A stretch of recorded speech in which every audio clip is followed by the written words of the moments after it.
All right, anyway, I'd like to make a motion that we call this meeting of the Public Service Committee to order.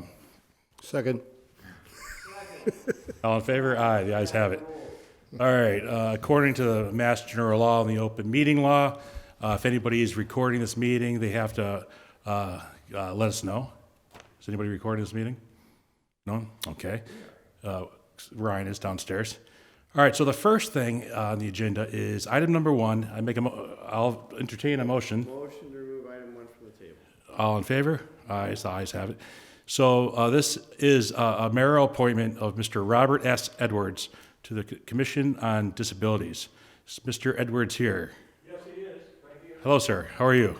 Good, sir. You're starting off strong as a Celtics fan. I like that. So come on in here, sir. I'm sorry? This is some of my awards from last year. Oh, thank you, sir. Best attendance. I was from math with the second one. Oh, really? Yeah. Perfect. Well, have a seat. Just grab one of those microphones, or grab that microphone. Okay.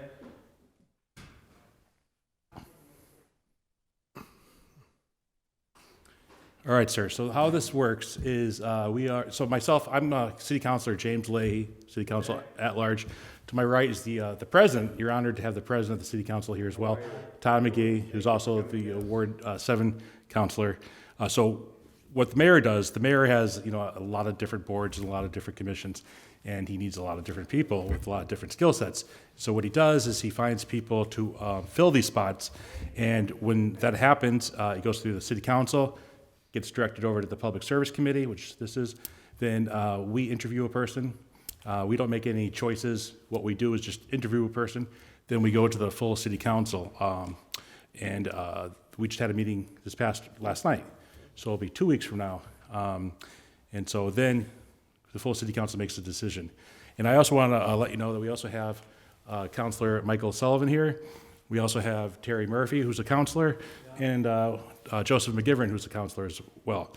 So how we do this, I know I just threw a lot at you, is what we do is you kind of give us kind of an introduction on why you want this position, why maybe the mayor picked you, and just then after that, any counselor can ask any questions. Then you can ask us any questions. So maybe just start off with your name, your address, and that sort of thing. Robert S. Edwards, 222 Redfern Drive, Long Meadow, Mass. 01106. Okay, sir. And just make sure the green light's on. Yeah, it's on. Sounds good. Just speak in the microphone. Yeah. And kind of give us a synopsis of your history, your background, why you think you'd be good for this position. I believe we have, anybody need a resume? We have resumes here. 30 years ago, I got involved in politics in the town of Framingham, and Right there. I was involved in the advocacy of helping get the Americans with Disabilities Act passed into law. I moved from Hopkins, Mass. To Framingham, Mass., where I became a commissioner on disabilities, and in 2008 and 2009. So. And then I became a town meeting member in 1990, and I was a town meeting member for 11 years. The reason why I want to be on the Commission on Disabilities here is to improve the quality of life for people with disabilities in the city of Holyoke. And I hope one of my goals to succeed is to help people with disabilities register to vote and advocate for them on the committee, on the commission. Right now, I'm going to the Success Center. I've been there a year, and I'm working on getting my high-set GE diploma. So, this is, Leah's my teacher, Science and Life. I know Mike Bloomberg. He's a very nice person. Yes, he is. He gave me the pin here of Holyoke, I am Holyoke. So it was really nice of him. Very nice. Yeah. Let's see. I've been supporting people with brain injuries for the last 30 years as a member of the Brain Injury Association of Massachusetts, which has been around for more than 40 years. And I've been with them 30. Their main office is in Westboro, Mass., and there's one in Pittsfield, Mass. And I have a lot of contacts with the legislature on important matters with people with disabilities. I got one bill in the legislature now called an act to clarify the rights of people with disabilities, which is allow people with disabilities to date and get married, and to choose their own cemetery, and to have a education trust fund, non-taxable. So then I got a headgear bill for soccer players. It's in the legislature now. And as long as the headgear is protected under federal standards, it's legal to wear for the soccer players in this state. So I've done a lot of advocacy. I've done a self-advocacy. And I took a self-advocacy course last year with Massachusetts Rehabilitation Commissions in Springfield. And I did graduate. So I'm always looking to improve my skills, and I hope I can help people with disabilities in Holyoke.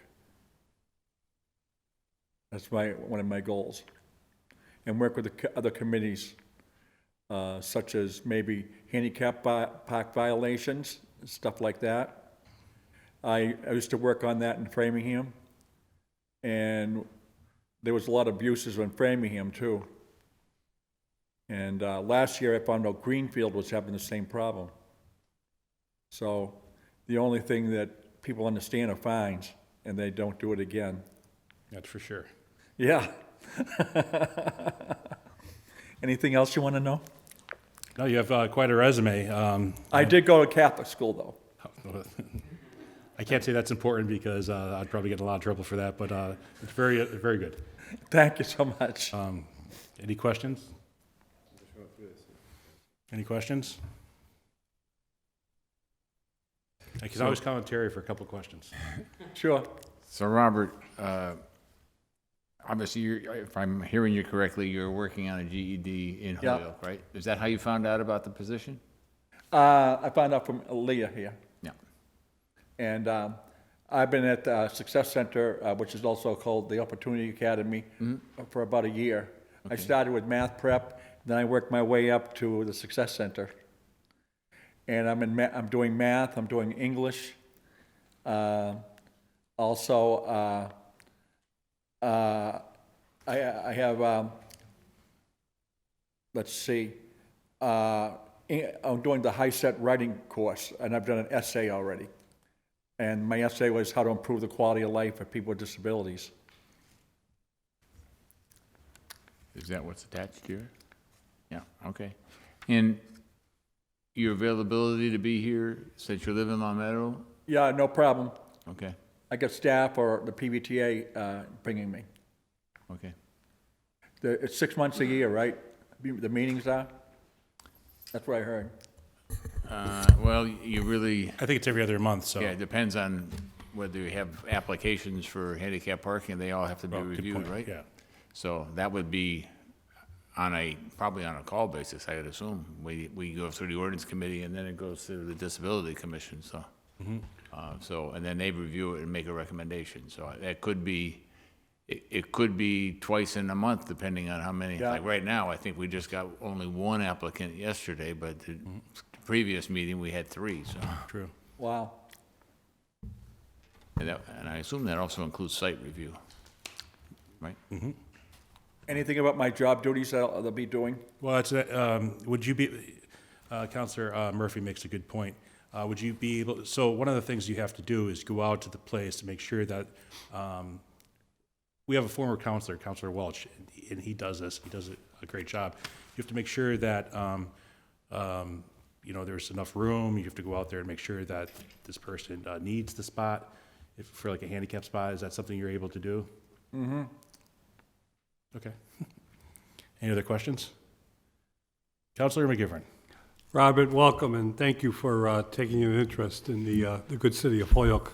Thank you. I was listening in the back room and heard Councilor Murphy talked about your resume, and Councilor Leahy talked about your resume, and certainly you bring the background I think that, you know, the city is looking for this commission. I gotta tell you something that happened to me today. I'm only saying it to you because it happened, and maybe you can give me some insight as how I can answer a constituent who I bumped into at our New People's Bank, actually, and said, Joe, why is the mayor appointing someone from Long Meadow to a committee in Holyoke when we have a lot of qualified people in Holyoke? How do I answer her? Tell him because Mr. Edwards' residential restriction doesn't apply to him because he goes to school in Holyoke. It's a good point. It's a good point. And you know, people, I've always said, When I'm qualified, that's a good point. No question there, just looking at the resume. yeah. But I think Hoyokers are, you said you went to a Catholic school. Hoyokers are very parochial sometimes. Yeah, and I know, they're very, I know. you know. Why you think I'm at the Success Center? I hear I get ya. my diploma, then I'm going to Holyoke Community College after that to get my degree in communication. Good for you. I graduated from Holyoke Community College, but I'm not going to tell you what year. So it's safe to say you feel you have something to offer, Yes, I do. and you feel you bring something to the table with you.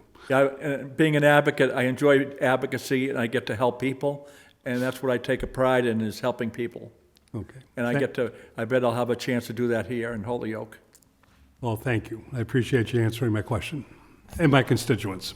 Thank you. Jim, could I say- Yes, sir, And this absolutely. maybe, and I don't know the answer, so maybe Mike can answer it, or maybe you already know the answer. How many members do we have on the Disability Commission? And how many vacancies do we have?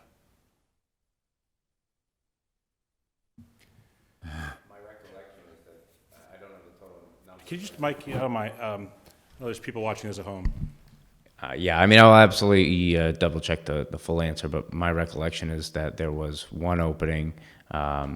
We received this one response for that specific opening, and we were very pleased with the response we received, and the mayor fully supports Robert in this position. We think it brings great diversity of experience to this board.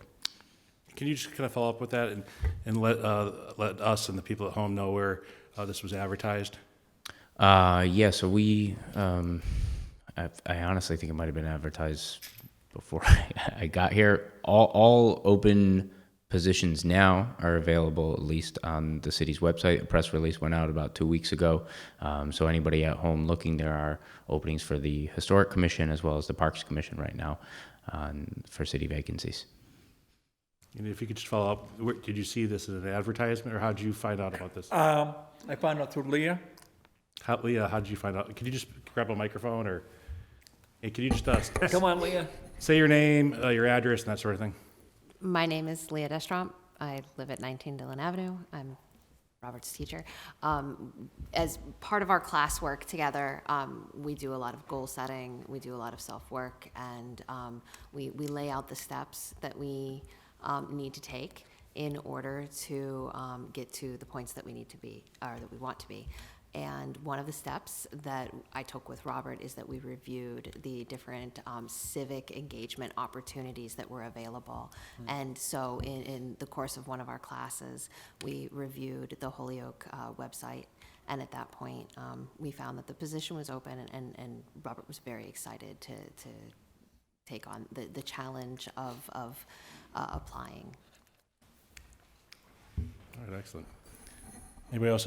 Councilor Sullivan. Yeah, Robert, just one of the points you have here on number 4, it says, prevent crimes against people with disabilities who have been abused in group homes in the city of Holyoke. Is there something going on we should be aware of, or that you know of, that you'd like to share with us? It's one of the issues that the legislature's working now, and they just passed a bill where if a group home statewide yells or swears at a disabled person, the fine's going to be $5,000 fine. And it did pass the Senate, and it did pass the House this year so far. Now the governor has to sign it. Okay, but is there a situation or something you're aware of? I've Just a general- been yelled at by staff members in my group home. You know, it's stopped now. So it's no worry to, it won't interfere with my job. Yep. Or transportation. Okay, thank you. Anything else you want to know? Councilor I'm a McGee? very kind and caring person. I've always been that way, grew up that way. My parents brought me up that way. And a Celtic fan. Hey, all right. How about Red Sox? Go Sox. Yeah, I'm just reading, earlier today, we received it. Everybody, if they don't have a copy, we have his resume up here, and it's a shame. He took a bad fall back in the Yeah, when I was 2 years old. Yeah, Yeah, that sucks. I know. But I've always tried to improve the quality of my life and myself, and now I'm going to try to help others like myself. Good answer. So I'll entertain a motion that this has been complied with. Is there a contact, a phone number?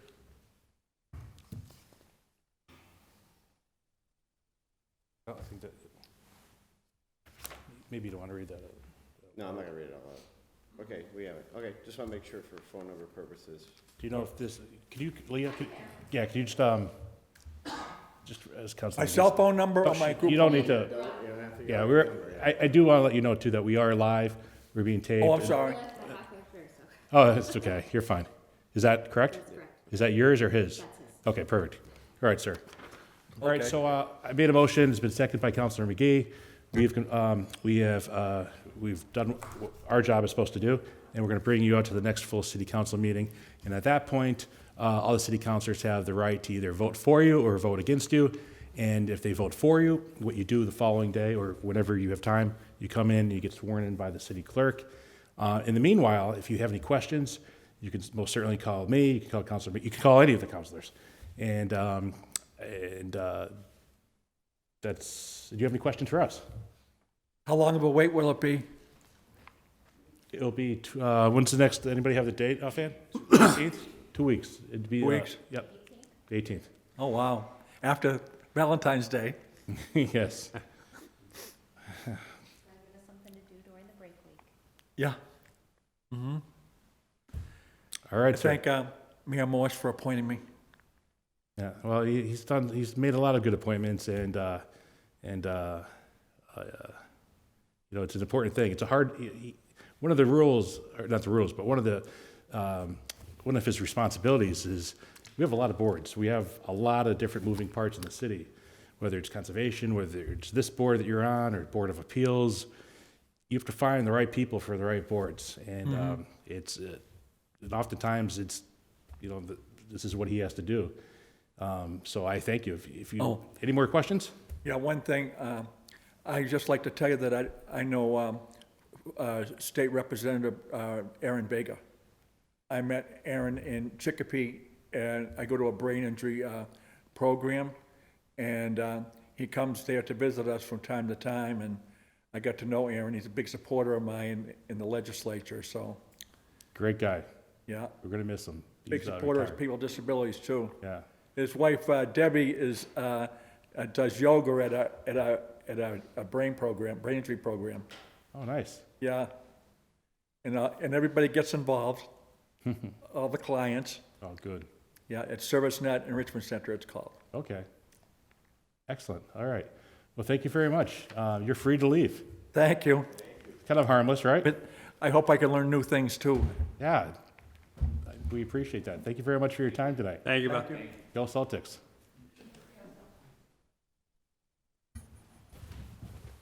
Thank you, sir. Yeah, thank you. Very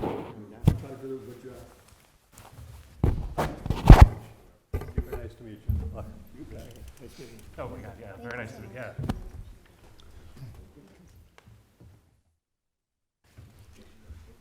Of course I do. I always want to shake Do you your have a card? I do. It's unrelated. I just want to ask you a couple of questions about some programs for someone else. Yes, it'd be my pleasure. Okay. And would you mind if I leave it Mike, for Joe. Yeah. you here tomorrow? Yeah, it's fine. To Ryan. Yeah. What? Oh, Doing business on. Yeah. He's a hard worker. We appreciate your time too, Leah. Thank you very much. I think yeah. All right. Thank you. Thank you. Right, so that was number one. Number two, I'll entertain a motion from Counselor. I'm gonna move from table item number 2. Okay, so that is the Director of Veteran Services comes before the City Council to discuss the Veterans Tax Work-Off Program, the requirements, the avenue for advertising, and available slots to ensure that the veterans property owners are aware of this program. Maybe with some more public advertisement, a larger pool of applicants would apply. Come on in, sir. As always, we welcome to City Council chambers, and I can only speak for myself, but I'm thinking you're doing a fantastic job. Thanks for having me. Yeah, so this order was filed not too long ago. It's Councilor Bresnahan. So basically, you have the order. Yep. So have at it, sir. Sure. So back in 2013, the City Council adopted the provisions on the Part 1, Title 9, Chapter 59, Section 5N, to allow veterans in the city to volunteer municipal office. Back up and say that chapter again.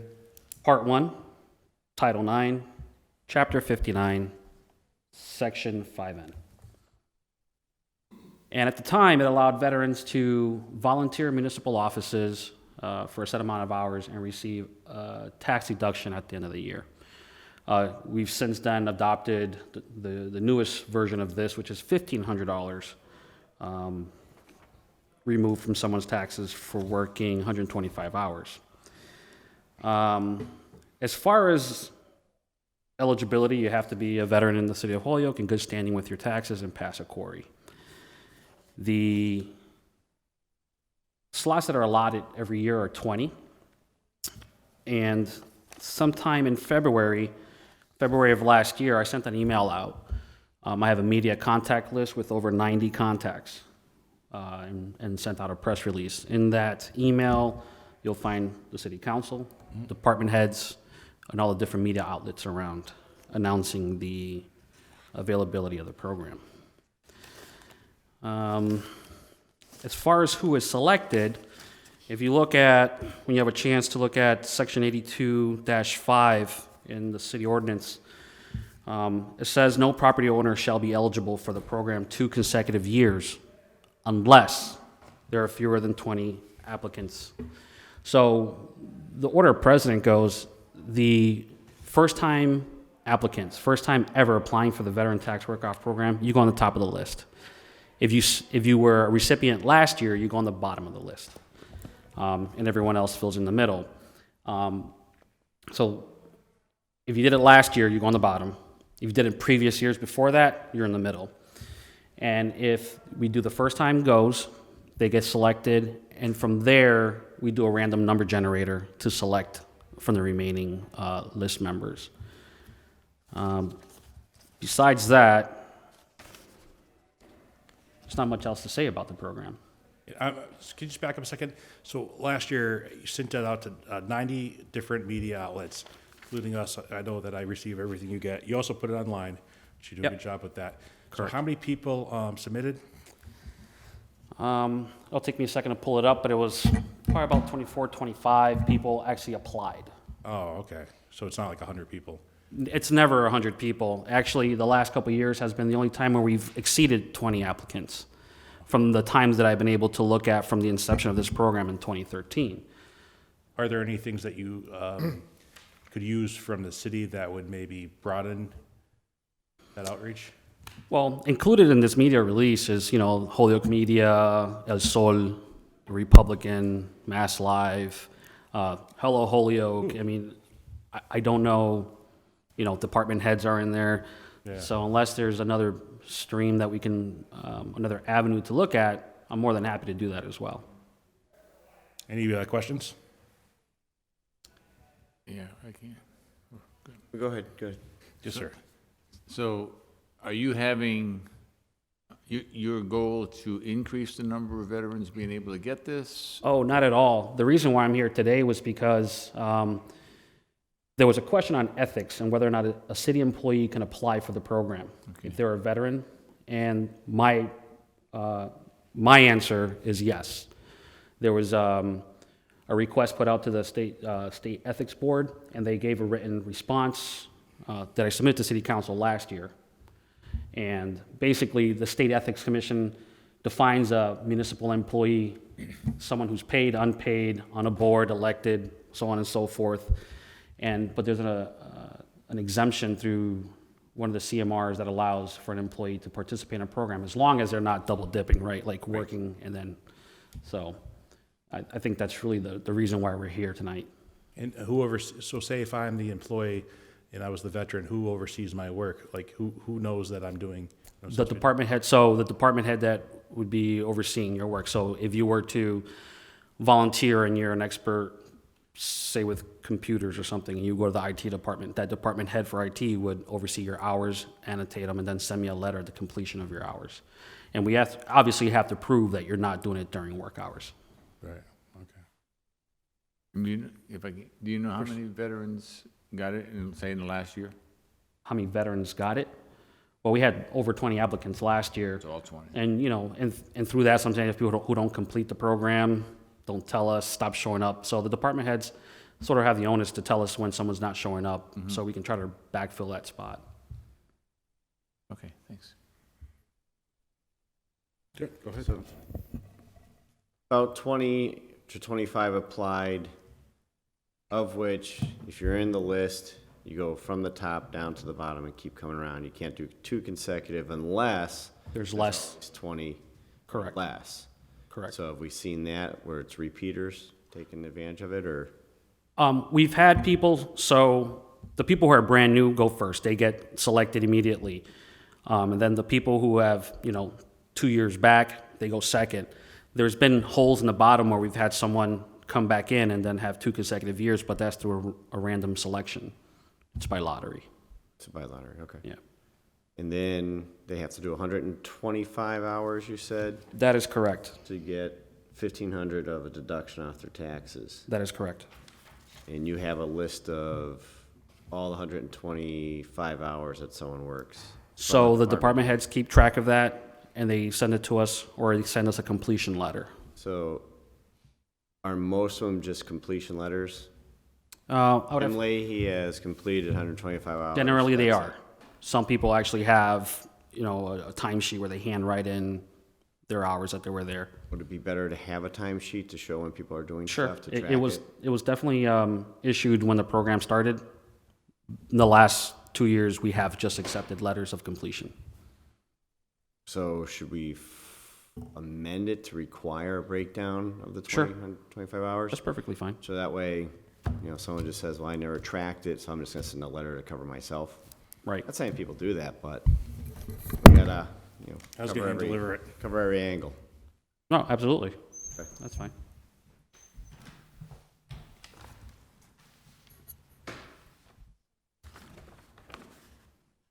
Can we ask you, are you doing this? Is this, maybe, I'm not sure why the order was filed, but you're a veteran.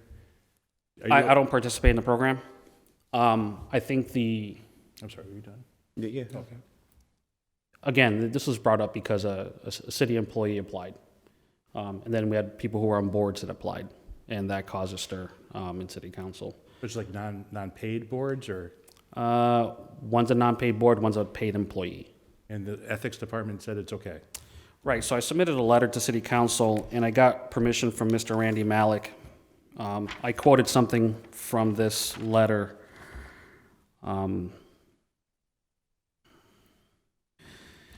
There is an exemption under 930 CMR 6.17, and this is the Assistant General Counsel. In his opinion, he states, however, you may use the exemption to Section 20 as outlined in Regulation 930 CMR 6.17.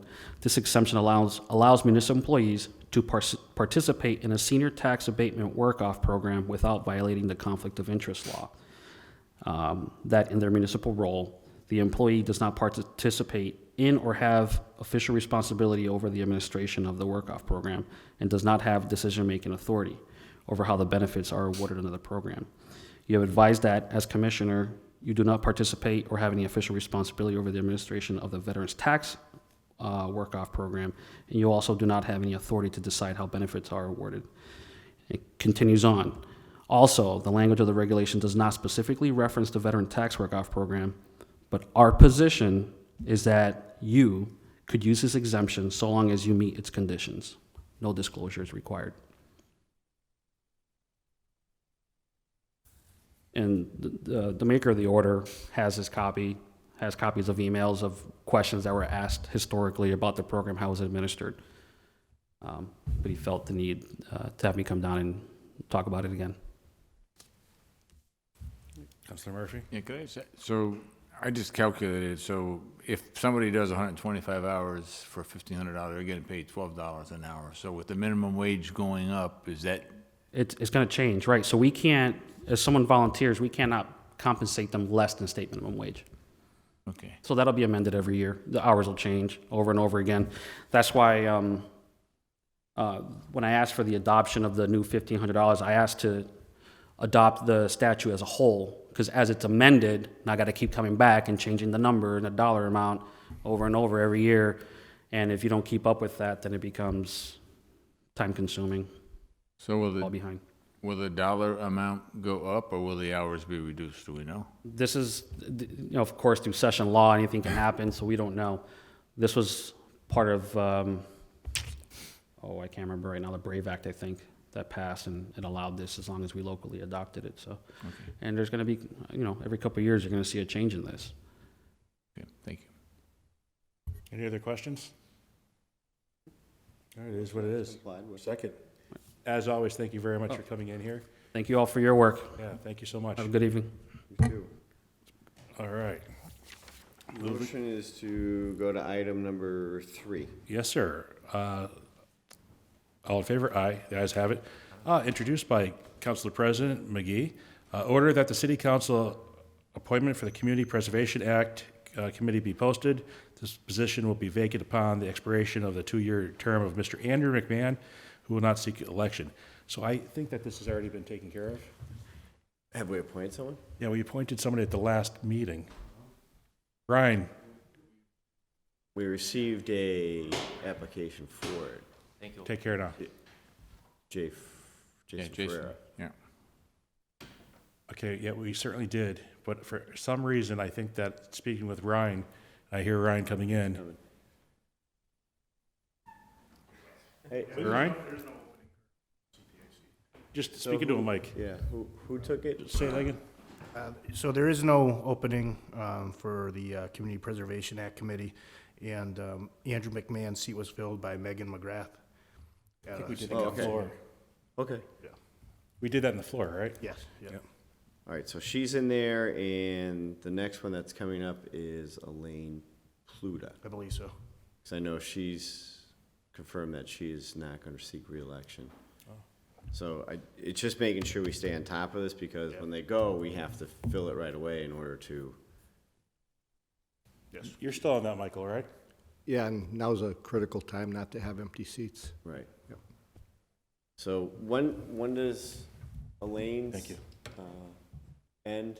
That I'm not gonna know off the top of my head. Okay, cause I remember she grabbed me at an event and said, she wanted me to get it out there that, cause sworn she said March, that either she's gonna do something, but she definitely wanted to make sure we were on top of it. I just can't remember the date.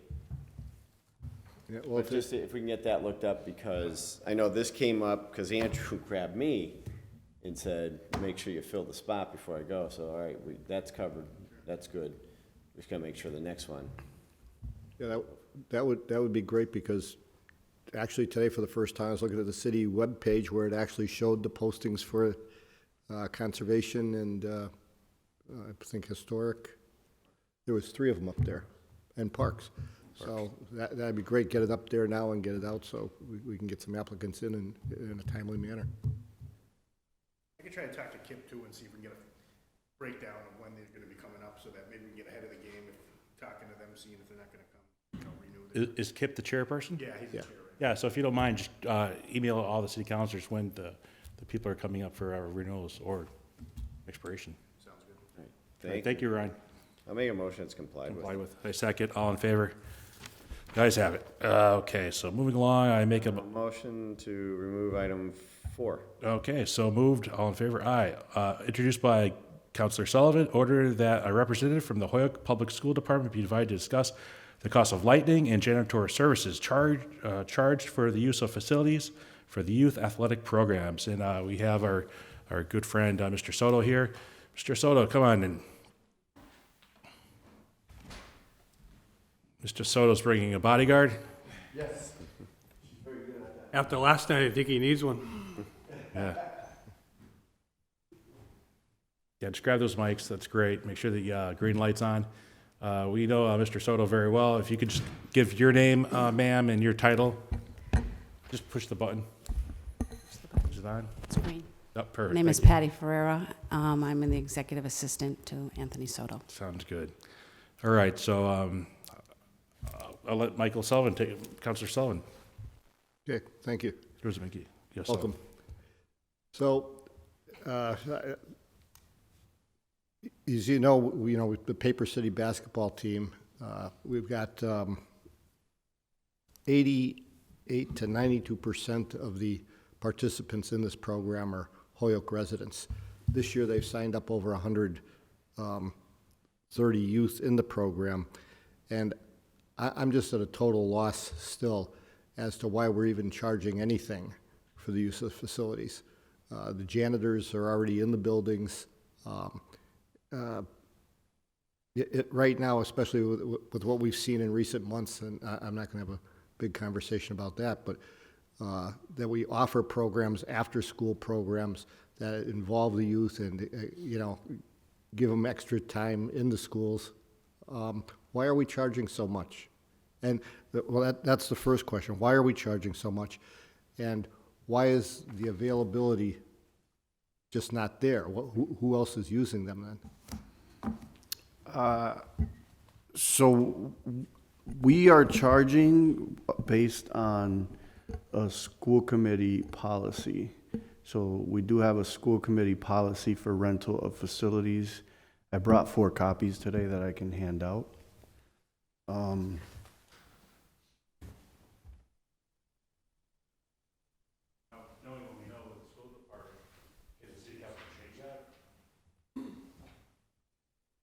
No, that would be up to the school committee or the receiver to, this is a school committee policy. So the receiver now assumed all of the policies that were set by the school committee, but I will say that this policy hasn't changed since receivership. It's been in existence. Patty's the one that coordinates all of the rentals. She checks availability, she deals with inquiries and makes sure that contracts are followed and billing is followed up on. So what you'll see in the policy is that we give preference to obviously school department first. So if the first thing Patty does before she initiates a contract with any outside organization or nonprofit organization within Holyoke is to call the principal and make sure that there's no school functions going on that this rental would interfere with. And once it's decided that the space is available and they don't need it for school use, then we just enforce the policy that's set forth. So there's a fee for out-of-towners. There's a separate fee schedule for for-profit companies and a separate fee schedule for non-for-profit companies. So non-for-profits get 50% of the initial fees. So the fees that we do charge are a one-time per year fee of $225, and then a $28 per hour for the custodian, which oftentimes doesn't even cover the costs. We did negotiate new contracts with the custodians this year, and they did receive increases, and we haven't gone back to adjust any of these fees or anything. So that fee existed because it was the overtime rate for. You said that's $225 for nonprofit or for profit? That's just a flat fee for everybody. Okay. And then nonprofits end up getting 50% off of the total bill. You could. Yeah, okay. Okay. And for-profit, feel free to speak up, Patty. For-profit is $450 as a one-time fee. All right. Do you have questions? So that fee schedule is on page 13. The rates that you see there are in 3-hour blocks. All right, so my first question would be, you know, especially given the economic condition of a lot of the families in Holyoke and a lot of programs, if we've got for-profits and out-of-town groups paying a rental facility, why don't we just raise the price for a for-profit, raise the price for an out-of-towner, and any group that's registered in Holyoke or involves a certain percentage of Holyoke youth, make it for free? That would be an exception to the policy, and we would have to, I would think we would have to rewrite the policy so that that be an option. So that would be something to present to the school committee or the receiver? If that's your desire, I can bring that information back. If I know anything about Dr. Zreich, he would want to get a task force together to, you know, that involves maybe a member of city council, a member, you know, probably Terry Shepard, who, you know, the majority of our rentals, or a large part of our rentals, especially during the basketball season, is occupied by the Parks Department and the basketball programs that they put on during the winter sports. And they're also, they also use a lot of our facilities in the summer for a swim and gym program that they have at Holyoke High School. All right. So does the Parks Department have to pay a fee to They the end school, up- to the school department? They- How's this working? They end up paying only if the custodial rate, you know, when they come in on the weekends, we don't have any custodians. So like, you know, as many of you know, the financial condition of the school department, we're always in a deficit. So one of the first things that we had to cut was overtime for permitting. You know, so right now what we have on our budget for custodial overtime is literally for snow removal, absence of man, things like that. We don't put more money in our budget to cover overtime for custodians for people renting our gyms. So when someone does rent our gyms, we ask that they pay for the, you know, including the Parks Department. There's, you know, depending on how big the bill is, we have worked with them in the past, you know, given them a cost and, you know, calculated how many hours they wanted to rent.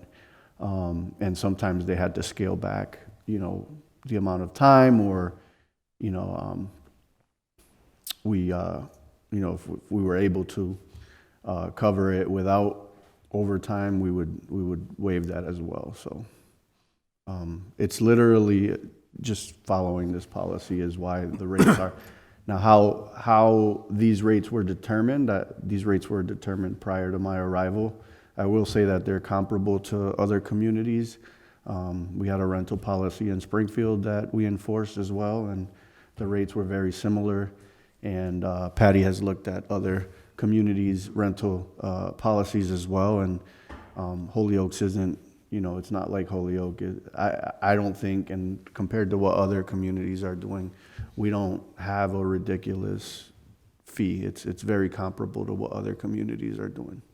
Well, I only know from this one group in particular that I believe they paid almost $1,000 last year. So they're out selling Krispy Kreme donuts and doing stuff like that. The fees that the parents have to pay in Holyoke is much more burdensome than it is in other communities.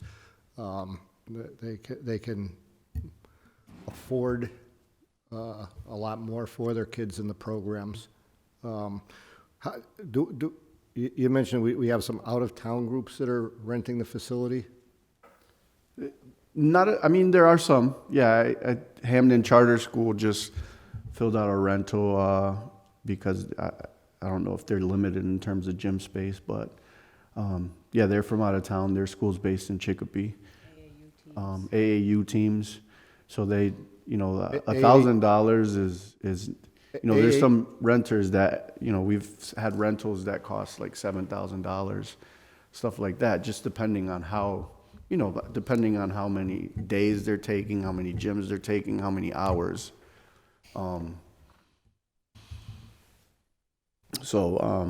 I do recall Paper City. We calculated the first year that they did rent from us, although they didn't even have their 503C, we did give them a hugely discounted rate. The bill initially was quoted at like $13,000 based on the amount of days and the amount of gyms.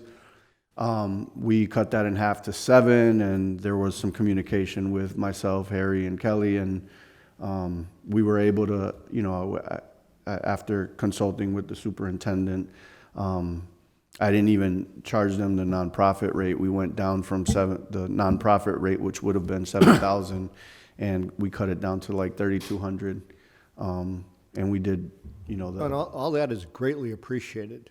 All right, but 3,200, even still for, an organization like this to be raising that amount of money, they're already dependent now just for tournaments on a grant from CDBG for $9,600.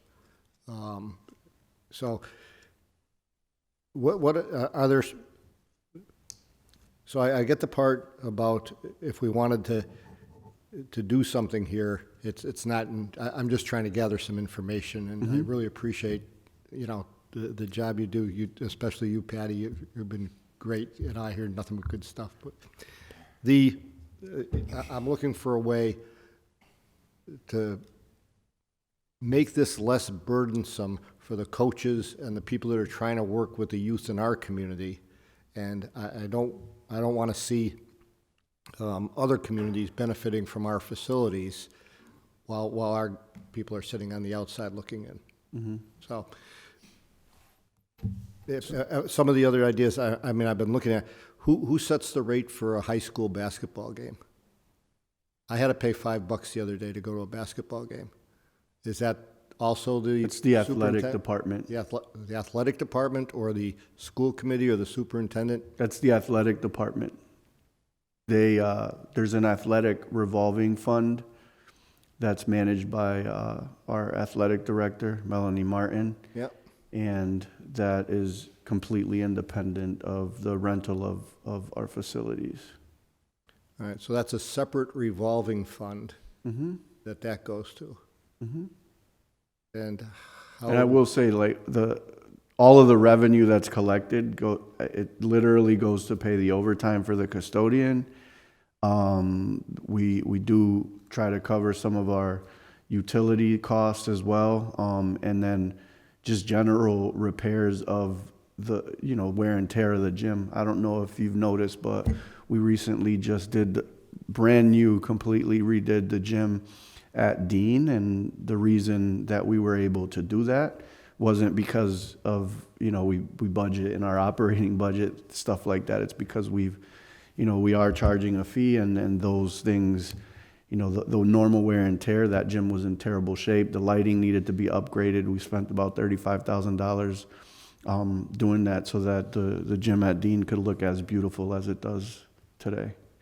Which, is great. So, and I know you're not going to, this is just a rhetorical question. If a Holyoke citizen is paying $5 to go to see a basketball game, why aren't our friendly neighbors from South Hadley paying $10 a game, and our not-so-friendly neighbors from Springfield paying $100 to get into a game? Maybe we could raise a little more revenue that would offset some of the costs for our own children here. Yeah, I don't have an answer to that question. I think it's just a flat fee. There is no answer, Anthony, don't worry. Yeah. The But 100 I will say that we do give priority to Holyoke. So, particularly with basketball season, you have to come early. If you come now, the gyms are all taken up. But we do give priority. One of the things Patty does is she knows, over the years who's been renting our gym, and it's particularly who in Holyoke, and she reaches out to them ahead of time and says, hey, are you going to be using the gyms again this year? I want to make sure you get in here and sign a contract before other people start coming in. So, Patty is all about Holyoke, and she's she's tremendous at her job, and you know, she would hate to see an organization from Holyoke, you know, want some gym space and not have it available because, you know, they didn't come in time. So Patty reaches out at the beginning of before basketball season, well in advance, to some of our repeat vendors and some of the ones from Holyoke that have rented space before, and make sure that if they want to continue renting, that they come in early and do that and fill out the contract that they need to fill out. All right. So basically, in a nutshell, that most of the things that I'm suggesting here, we'd have to either run through the receiver or through the athletic director as a way of reducing the costs for a local AAU group. Would that be a safe I don't statement? think that this has anything to do with the athletics and admissions. It's just two separate things, but the rental of facilities, yeah, now that you've expressed that to me, I can bring it to Dr. Zreich and we'll have a conversation around it. And like I said, I think what he'll want to do is put a task force together, take a look at our existing policy and see if there's any changes that we would want to collectively recommend to the receiver, and then he can implement it as policy once the committee or task force makes their recommendations. All right, and rather than go through this, could you just send us a communication back to let us know how the conversation went, what the results were, if there's anything? Well, can I also encourage you going back to the receiver and including Michael Sullivan on that committee? He obviously cares a lot about it, and he has a lot of information. So, I mean, I don't want to volunteer for something you don't want to, but I think that you'd be a good fit for it. Mm-hmm. Yeah. Joseph, you all set? Certainly. Yep. Councilor McGivern. Thank you. Excuse me. Is there in the policy, or is there a way to waive fees? Have fees ever been waived? Fees have been waived Completely? by the superintendent, yes. For what reasons? A partnership with the city. So I know that the Holyoke Safe Neighborhood Initiative. South Holyoke Initiative doesn't pay Sorry. this. Sorry. Okay. So the policy doesn't, cover everybody. It just covers who you want it to cover. Not who I want it to cover. Someone. I'm not challenging you, Anthony, but you're the voice tonight. Okay. If someone gets their fees waived, other people can get their fees waived too. And I think if the policy is going to waive fees, then they need to take a close look at this and decide what is the criteria for waiving fees. Patty, when Roberts Field is rented and the high school is used, how does that work? The city rents Roberts Field. Right, we don't usually rent Roberts Right, Field. but they may want the high school facility, the Right. bathrooms, or When shower. that happens, usually they rent the locker rooms and the outside bathrooms, Yep. and then we charge them accordingly. Okay, The so it Park and falls Rec. into this policy accordingly? Yes, usually the Okay. Park and Rec. That is something that the task force might want to look at, and I always say that I think that's fair and correct, because custodians have to be on duty and maintenance is important. But Roberts Field, we're still paying for Roberts Field, and it's a dual diagnosed type situation where it's high school sports first, and high school sports don't get charged because that's what it's about. And Roberts Field, even though the city controls it, we consider that the high school goes first. So as we're trying to pay the bond off, if you could kind of take it easy on the fees for rental of the locker rooms, bathrooms, and stuff. That's only for like track meets, if MIA track meets, and that, it's not the normal football, Friday night football games. No, I understand, but I'm talking like if a state tournament, a state track meet comes in, when that happens, or when like the semi-pro football team rented it, I understand that they should be paying the fee to use the high school, but at the same time, we're paying off the bond that developed and created Roberts Field. So it's kind of, a give and take is what I'm trying to, if it makes any sense. Yeah, I will say that we don't do anything with Roberts Field. That's managed by By the city. By the city, Yeah. yeah. But Anthony, the way I was on the committee, and the way it works is the high school gets first dibs. Yep. You know, for their own athletic events, for daily, you know, use of the field during, you know, school hours for whatever they need. Always the high school, no questions asked, the high school gets first dibs. And actually, I think, you know, both high schools, you know, whichever, you know, get, you know, whoever needs to use it. And then the available time slots, the city can rent it, which goes into revolving fund, which maintains it and helps us pay off the bond. But if we're in, not a big deal, but, you know, the quicker we pay off the bond, we have more money to do other things. Right. And I think that field is getting to a point where we're gonna have to do some work on it. You know, it's 20 years? Getting there. Councilor Leahy would know that, right? Yeah, so I think it was right before, I think it was the year that I came on, and I've been a counselor for going on 21 years now, so I think it's, I think it was in 2000, 2002. Yeah, yeah. I think you're right. Just a thought. We closed the road, remember we closed that road? Oh, yes. There used to be a road there. Yeah, that was a tough vote, I can tell you that. Well, the reason we had to close the road is the track used to run through Mackenzie Field, through the baseball diamond. We had a semi-pro team known as the Holyoke Millers that played there, and they wanted the track, it was a cinder track, gone. Not a semi-pro, they were a pro. They were a pro team. Were they? And I like throwing out semi-pro, you know, these baseball players here, you know. And we did, but with a promise that we would build a new track. And times got tough. We didn't build a new track right away. And I was sitting with then Councilor Joyce watching a baseball game back around 2000. And we said, we got to do something. We need a track. So we found out Mike Sullivan was mayor and big soccer player, that you can't put a certain size collegiate soccer field inside an American track. That track is a European design track, and that's how you can get a soccer field inside of it. But in order to make that fit, we had to close the road and push the field that way. And that was a tough road. I mean, in the middle of The winter. road. You remember? Gates? It was part of Elm Street, but then when we went to E911, we had to change the name.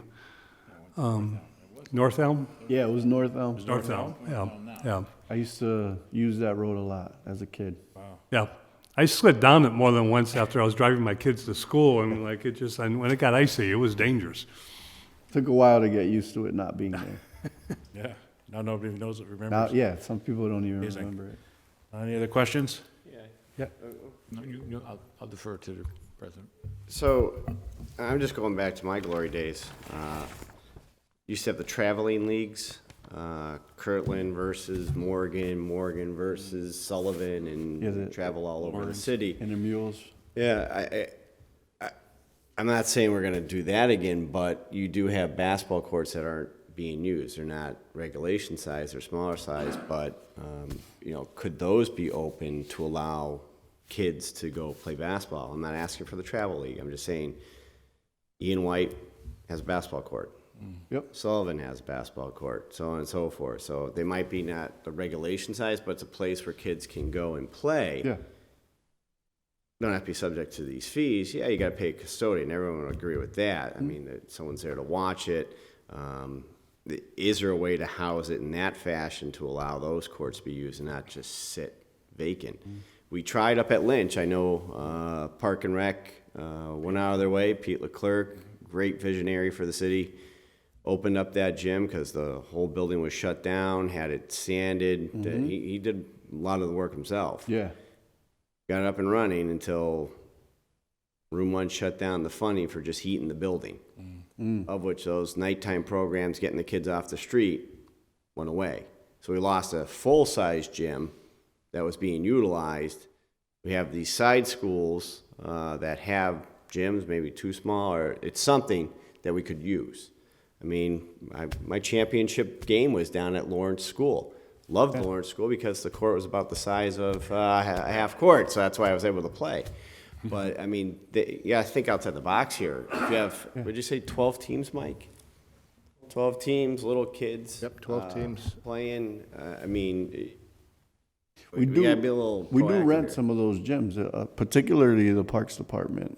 I get the the Parks Guadalupe doing their League. thing, but you have a group here with 12 teams. Is Parks using Ian White, Sullivan every night, every Talking day? about indoor or outdoor? Indoor. Indoor. Basketball. He's talking like Kelly School All has of a our gym, gyms are Morgan. rented. The only one that doesn't, and we just rented it to Eddie Case, is Lawrence, because it was so small. But we have Blessed Sacrament, Our Lady of Guadalupe, Park and Rec, Paper City. All of our gyms are full during basketball. Ian White, Ian Every White's night. being used? Ian White's being used, yep. Morgan, they're all used. They're all full. All full, 5 nights a week. Sometimes, some of them are free on Fridays. They weren't always full, right? Like first come, first serve. But like we're already in the middle of basketball season. You know, at the beginning of basketball season, there's certainly some decision making that could be made, but Fridays are open? Occasionally, there's Friday at a school. Not a lot, maybe a handful on a Friday night, but usually they don't want to practice on Friday night for some reason, but And when we say night times, what are the hours? it's usually 6 to 9. 6 to 9? Okay. Councilor McGivern? Years ago, when Governor Weld was sitting down in Boston, he offered the city the armory, keys to the armory, and $2 million to renovate it any way we saw fit, as long as we took over ownership. And at the time, our mayor decided that we didn't need another building, and that would have been a tremendous asset, knowing the need for and demand for basketball courts and for gymnasiums. And we had the YMCA, the Boys and Girls Club, set to go into a semi-partnership and to occupy the building. Could have moved Parks and Rec up there, and it would have been a big time. And now we don't have an armory no more. I saw up there? Who? Georgetown. In the armory? Patrick Ewing. Yeah. He came to practice there. Patrick Ewing played there against Holyoke Catholic. Just, you always So did King Gaskins. pine out there. Counselor Murphy has a question. Yeah, so first of all, Patty, if I would have you tape this meeting, because if I were you, I'd go back tomorrow and ask for a raise. The comments you got, I mean, that's a negotiating tool, so keep that in mind. And thank you both for coming.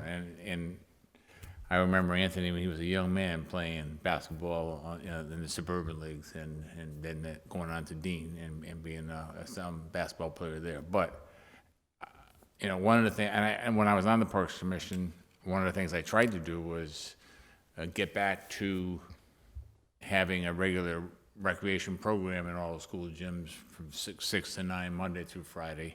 And that was when Dr. Paez, I think, was there, and it was like there was not a lot of cooperation, let me put it that way. So Yeah, I remember that. I think that was more recently, actually. it was like 2013, maybe. Oh, okay. So maybe 14. It was somewhere. We were trying to do neighborhood, neighborhood open I was gyms. basically trying to reinvent what Todd was talking about and what you saw when you were playing for Coach Jackson. Yeah, so we are doing intramurals now, Yeah. particularly in the middle school grades. We got a $25,000 grant from Play Ball Yep. Foundation, and that's one of the things. We have Jeff Peterson overseeing the program. The participation has been great. It's awesome to see, middle school kids. That's one of our toughest groups. Just being competitive and partaking in sports.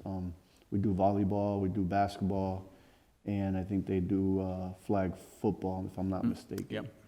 So that was something new that we started last year, and we want to continue. I owe my entire life to sports. If it wasn't for sports, I don't know where I would be in life. So I know how important it is for our kids, and it's great to see that we're doing something for our middle school.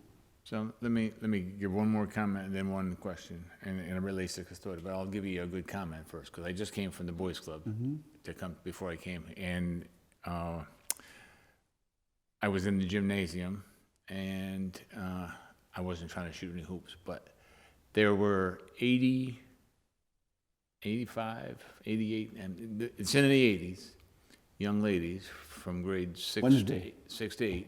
Wednesdays. Yeah, tonight. Yep. I was just there.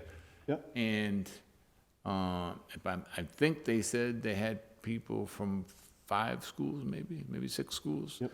And they've been doing It was instructional for the first 4 or 5 weeks, and now they're going to go, and it's in cooperation with the Boys and Girls Club and the grant. And it is part of the intramural program, and I think that's great. I would love to see more of that and more hours, because I think they only do it 1 day a week. 1 day a week. But I would love to see that expanded, if that was possible. And so I really compliment you on that. And when I saw how many young ladies were there, I was very, very impressed. And and let me tell you, there were some good athletes there. There were some kids that were just having a good time, but they were there enjoying the experience. Going back to when I worked in the gymnasiums for the Parks Department and as a suburban coach, I'm almost positive we never paid custodians because they were already in the school until 9 o'clock. Is that not the case anymore? Depending on the size of the event. So if it's a big event with over 100 people, there's no way that the custodians can do their job and maintain order in the gym and clean up. So depending on the size of the rental, we may have to schedule an additional custodian. That's usually at the discretion of the senior custodian, but they usually let us know when that's the case. So yeah, that is the case. In some cases, when we just have a small rental, there's already a custodian on duty. It doesn't incur additional custodial costs. So that would be waived in that case. If you were just, let's say, you know, we were having, the Parks Department ran a program and it was age, 8 to 12 from 6 to 7:30, and it was teenagers from 7:30 to 9. And the Parks Department had 2 people there supervising it. We wouldn't charge them for custodial costs. We only charge the Parks Department. That's better than it was, weekend. because I know when we first started, oh no, you gotta pay that, you gotta pay this, and he was not budging. With the Parks Department, they are a department of the city of Holyoke, just like we are.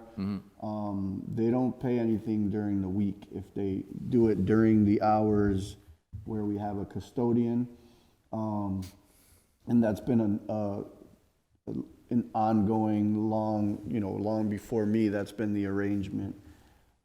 They do pay on the weekends when we have to call custodians in. Yeah, no, I would understand that, but when they're already there and it's a program that's being run, that we shouldn't end up. But, okay, I appreciate it, and get that raise, and when you get it, take me out to dinner. Okay, you got Thanks a it. lot. What's going on here? Michael, sure. Yeah, so 2 things I'd like to, really I thank the 2 of you for being here and carrying the message back. But it's not just about athletics, what's being brought through this AAU program. These coaches are life counselors for a lot of these kids. And it's what else they're bringing, the issues that they're dealing with here in Holyoke, and the results of this program, the long-term impact it's having on some of these kids' lives and how they conduct themselves in future outside. The athletics is a vehicle for getting them there. So that's the important thing with this program, is not developing better basketballs and a better stream. So maybe someday we will beat Commerce, but and that's really key with this program. And that's why I think it's so important. It's not about free gym time. It's about these people involved in this program aren't basketball coaches, they're life coaches. So that's why I feel so strongly about having more involvement and making as many resources as we can available to these people. And how this is one you can take back to Dr. Reich and to the athletic director and whoever else is going to be involved. The other day, one of the directors came out of the boys' club, and there's a little girl going through the dumpster. So he's there to take the trash out. She's looking for sneakers to play basketball. That's what these coaches are dealing with. And, that's why we need to really do everything in our power to make the job easier for these coaches, so they're not out trying to raise funds and worrying about what kind of resources they've got behind them, that they can deal with the issues and what's presented to them in their involvement in this program.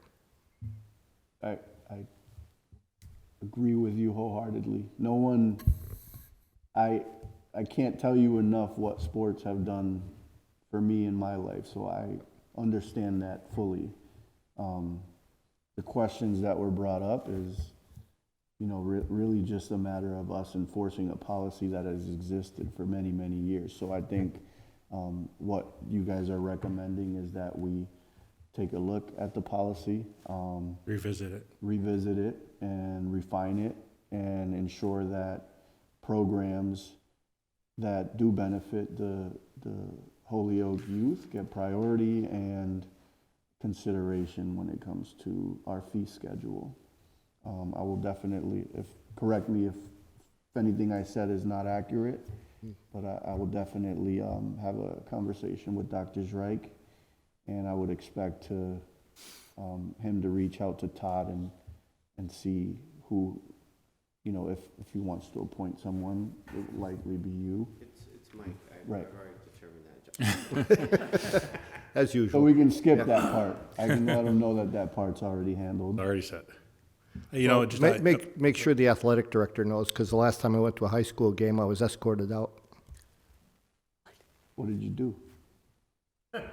Further deny such allegations. Off the record. All right? it just took a turn.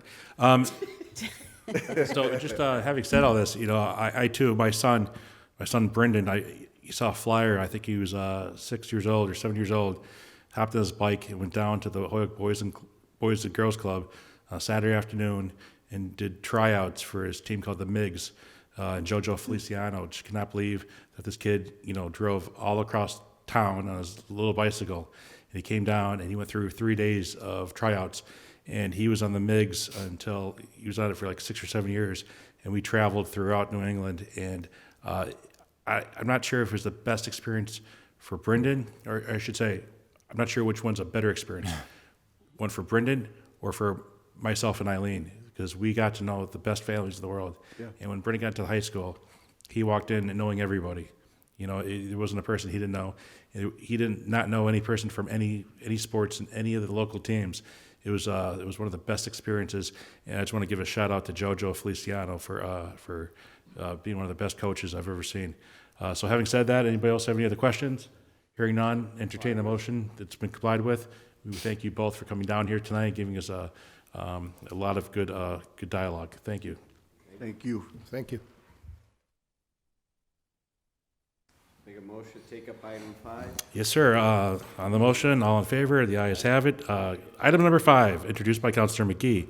Order that the City Council invite Mr. Scott McPherson to discuss the updates for the media equipment in the chambers. I see you waiting patiently back there, sir. Come on in here and grab one of your microphones and make sure the green light's on.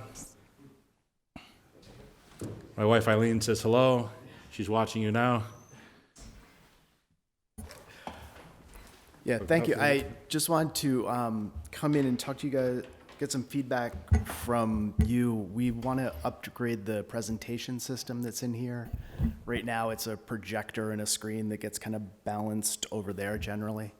And I want to update that to some monitors and get it interfacing with the equipment in the other room as well, so that the viewing audience can see more clearly what people are presenting.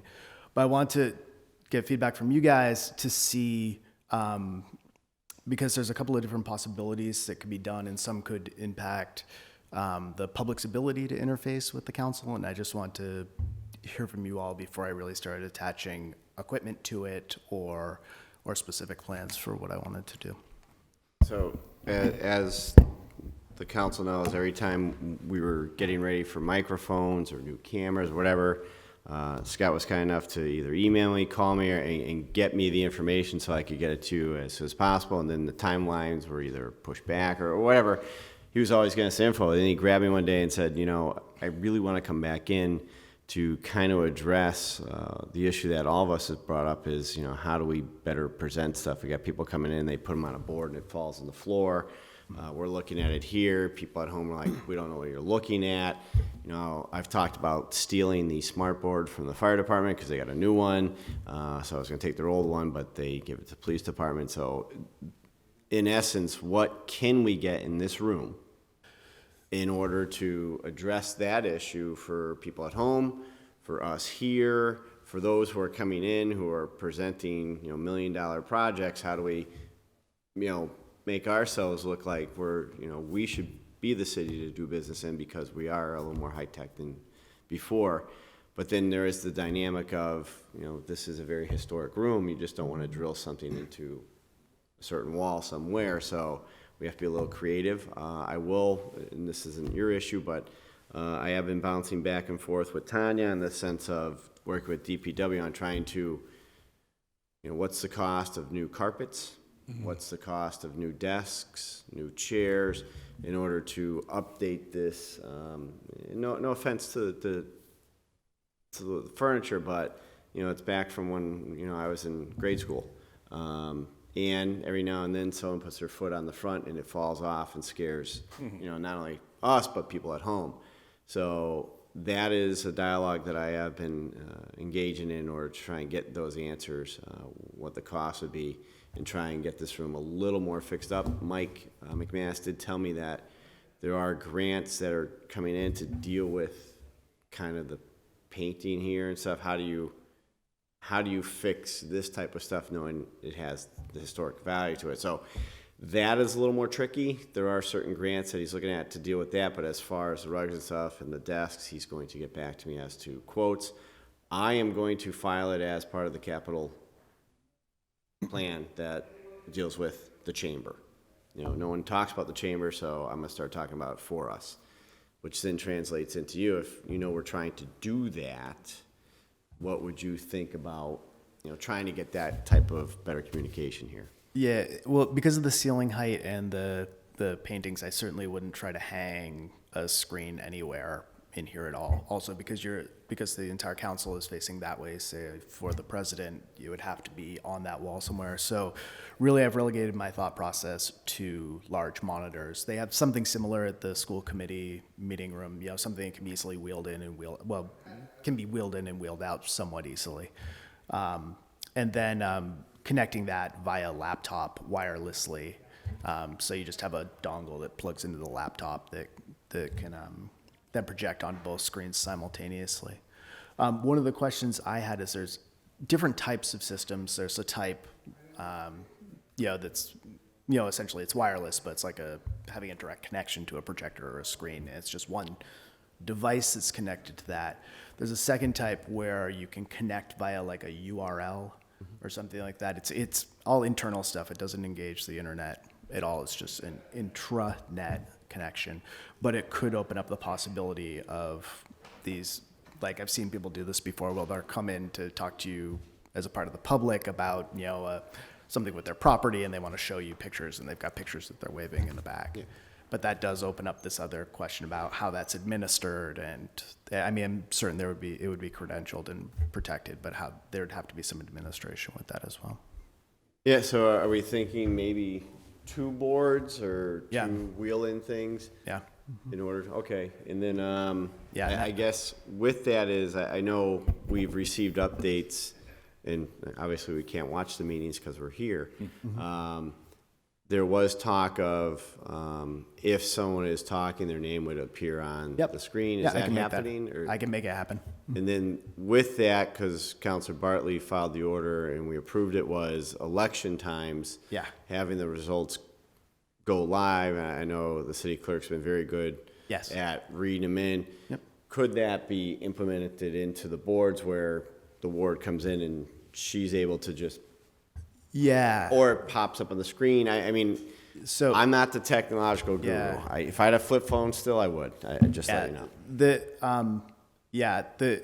The devil's in the detail. It's possible, but the devil's in the details of how it works. But it can be figured out, certainly. Okay, because I know that was a big thing that Councilor Bartley liked, in the sense that getting those results out as fast as possible to the public. And it's nice to read it in on the camera, but if we can pop it up on a board. Yeah. She has it in the computer.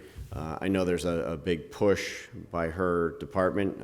I will also be helping to make the argument to push for it too, in the capital project, is new voting machines, because I'm just going to call it now. On an app, though. Well, not an app. The real issue is you have 2 elections coming up back-to-back primaries, of which if you see the number of ballots that are coming in that have to be used for all the different parties, based on our old machines, I'm going to call it now, you're going to see something break. Of which, if we are getting new machines, I'd ask that you go to the clerk's office and say, what type of machines are they? How can that translate into getting that data out to the public through those, if it's all possible. I don't know how the machines work, I'm not going to tell you, but I'd say, follow up with her. Whatever she has, is it going to be compatible for you with the laptop and stuff to bounce it off the boards? Yeah, and we're definitely having that conversation. Okay. We did it with the primary races was the first time we did it. We did it with the city elections as well. And each time we do it, we're learning new things and we're trying new things. We had plans to have full screen graphics with all the results, and frankly, we just couldn't keep up. And so yes, we're looking at that. Okay. Let me ask you this. So explain to us about the funding aspect of you guys. Yeah. So the name of the company that the city has is called Holyoke, I can't even read. I need my reading glasses. Yeah. Discuss. So what's the name of the company?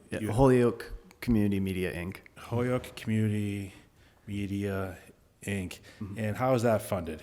The funding comes in as a result of the municipal cable franchise. And how much is that?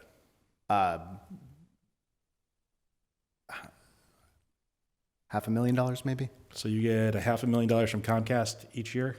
Yeah. All right. And so how is that broken down? It's all. What do you mean by how it's broken down? Like how we spend it, or $500,000. So how much is in the account now? Offhand, for capital or for operations? The reason I ask is because if you look around the room, people are tripping on these wires. Yeah. I mean, it's every time I'm here. I'm here like every night. You see one person. I was talking to I think Councilor Murphy yesterday. I was walking backwards and I almost tripped. And I know there's wires here. God forbid that we have people coming in to do a presentation and I don't see these wires. So I was thinking, how much for a whole new sound? We get so many complaints about no sound or the meeting's not being televised. And people say you have to go on some box thing to watch it streaming. A lot of some of our folks don't have the internet or are capable of going on Box Spring. I don't think I am unless somebody sends me the link. So how do we change all that? Yeah. So with regard to the audio itself, so the cable management is a separate issue. Certainly there are things that can be done to help alleviate that. When I kind of reran everything was ran cleanly around the edge, but as you can see, it's kind of a mismatch spaghetti now. Yeah. With regard to the core of the audio system, it's all been switched over to IP based. It's all new. And so, with regard to sound issues, there were a few sound issues earlier this year with regard to a piece of equipment in the other room that failed, and we had to send back to the vendor to have them do a repair on it. But that's been done. But beyond that, I don't think that there's been much that I'm aware of, at least, and I would be aware of it. So the core of the audio system is all new. I've checked all the microphones. All the microphones are functioning. Okay. So can I guess maybe I have to piggyback on you? Can these be wireless? So there are pluses and minuses to that. So if the concern is tripping issues, I would say, as you can see, there's one sitting over. And aesthetics too, though.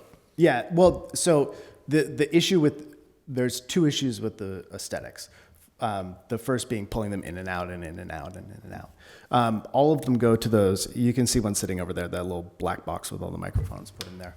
Because certainly something easy to do would be to wrap all these cables up under the desk, zip tie them under there, and then put one of those boxes under that table. And so With wireless is great. There are pluses and minuses to it. Everything needs to be charged, is one. And as has just recently happened, wireless frequencies go, they sell off the frequencies from time to time, and so you have to switch everything out.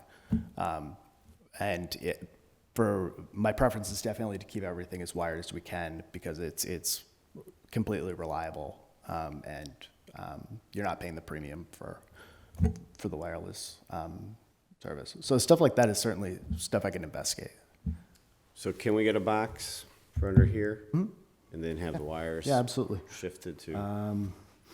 That's a good idea. So I know we got the mic over there for the solicitor. We're able to do that, run the wire that way, and then if we can just have a box, but no, they're fine. I mean, we're able to do that through, we're able to help us.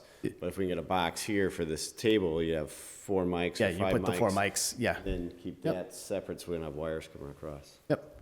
Yeah, and if you look, a good example is, because we just did this over at the school committee room, that everything is in cable trays up under the tables. There's one run of cable that goes down the middle of the room, but other than that, everything's pretty well self-contained.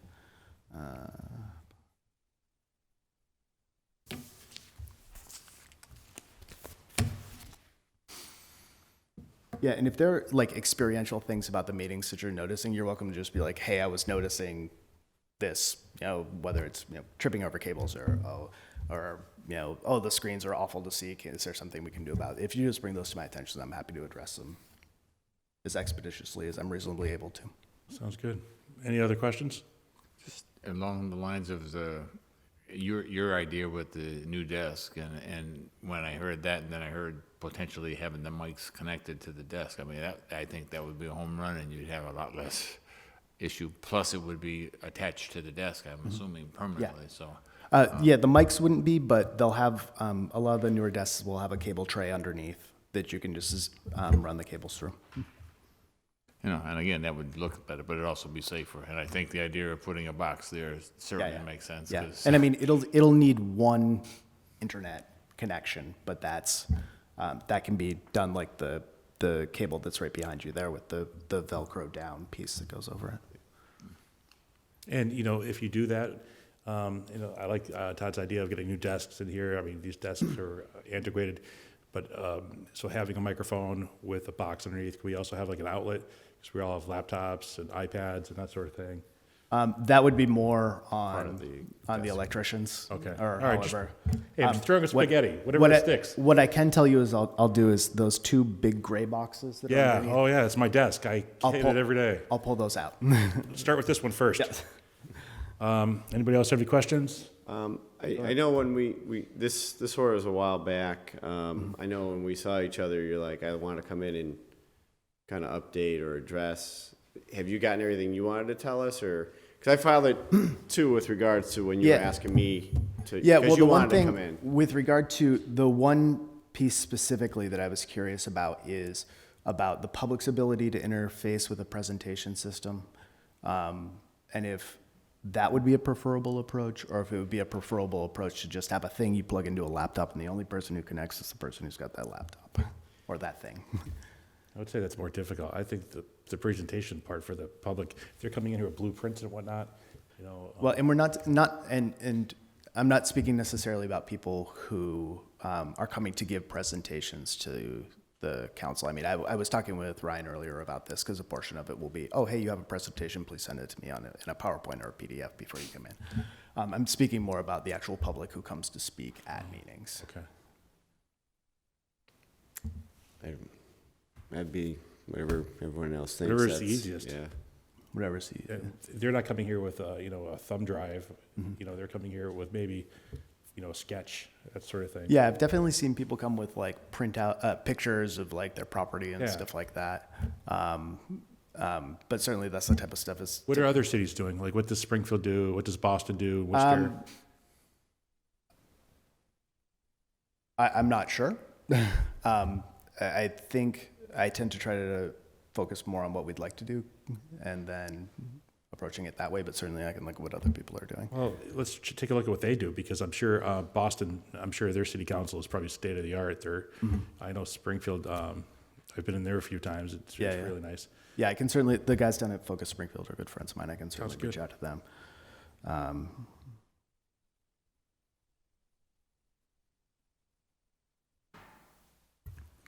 Can I make one? Of course. This is- I'm and just this- like Todd. I let you talk 5 times.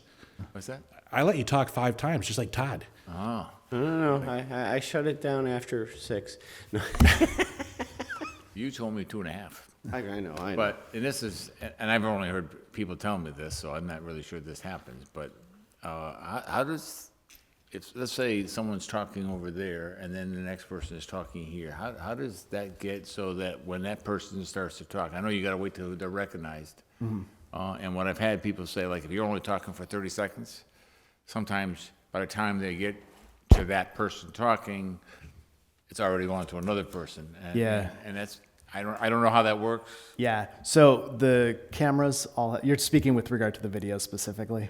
Yeah. So the cameras all have presets on them for roughly where people are sitting. And, you know, they're named with the, you know, it says Councilor Murphy, and you hit the button and it goes to where you sit. However, that's based on, it's set so that it's kind of like a ballpark setting, so that if the desks have moved, or if normally you sit forward and you're sitting backward, the shot will be misframed, and the operator in the other room has to go in through the robotic and with the remote and tweak up the shot so it looks better. And so in particular, if there's a quick back and forth, you know, of, you know, 10 or 15 second back and forth, those tend to be pretty challenging to keep up with if you don't have your shots set. Or they can go to like a wide shot on that camera or that camera over there, just to be like, pierce the whole room and the people who are talking are in there.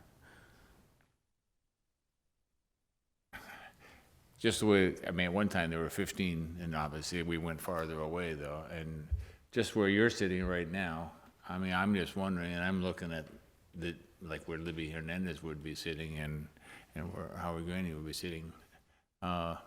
I'm just, from an aspect of the people in the audience, obviously they're so far away, but I'm also, is there any benefit of having us move this up? Or no? Well, to let you know, we did move it. When we downsized from 15 to 13, we actually pushed it this way and took it was even 2 more end tables. Right. And that's why one's there. Is the one still over there in the corner, or is that probably gone? No, actually, I know what they did. They took that over there, and it's at the end here. So really, it's 1 and 2, and that would be Councilor Hernandez. Right. So we moved it up, and we took the 2 end ones, and kind of, that'll go back over there to kind of get what you were saying. Yeah. But that was the best way we could do it. And I think it's a function of the way the tables are. And how could we redesign it? Yeah, I think the positions of the desk is less important. The consistency of the positions is more important. Right now, you're programmed for where we are. Yeah. And I mean, like when new counselors come in, you know, and again, in a night like tonight, like that camera shot isn't set for me to sit here. It's set for Gladys to be sitting here. So it's probably, you hit the preset and it probably cuts me off right about here on my forehead.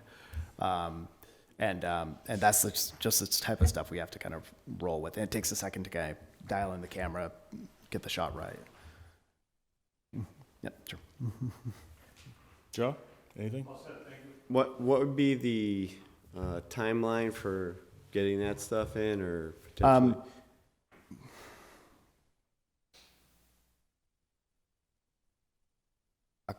I'm not going to hold you firm to it. Just because I've got to do a little research on the technology, reach out to some of my colleagues. I mean, I would, juncturing a guess, I don't think 2 months. It would be long. I'm not rushing you.